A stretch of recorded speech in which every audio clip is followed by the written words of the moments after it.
دوستو، آئی جی پنجاب نے صوبے کے تمام سپروائزری افسران کو ہدایات جاری کی ہیں کہ خطرناک جرائم میں ملوث اشتہاری ملزمان اور عدالتی مفروروں کی گرفتاری کے لیے انٹیلیجنس بیسڈ آپریشنز کی خود نگرانی کریں اور منظم جرائم میں ملوث پیشہ ور گروہ کے خلاف زیرو ٹالرنس پالیسی کے تحت کارروائیاں کی جائیں۔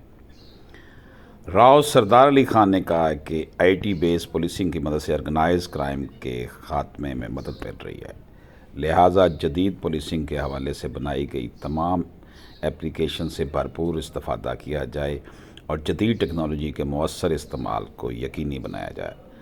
آئی جی پنجاب نے غیر قانونی اسلحہ کے خاتمے کے لیے کریک ڈاؤن کو مزید مؤثر بنانے کی ہدایت کی ہیں۔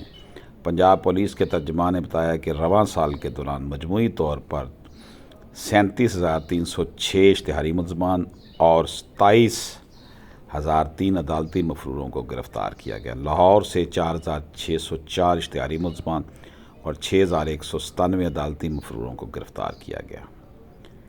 دوستو، یہ انٹیلیجنس بیسڈ اور آئی ٹی کی مدد سے ملزمان کو پکڑنے کا جو زیرو ٹالرنس پالیسی ہے اس کے تحت کارروائیوں کے اچھے رزلٹس نکل سکتے ہیں۔ ضرورت اس امر کی ہے کہ پولیس کو وسائل فراہم کیے جائیں اور اس کے ساتھ ساتھ پولیس پر پولیٹیکل جو ہے وہ پریشر نہ ہو، پولیس کو پروفیشنل کام کرنے دیا جائے۔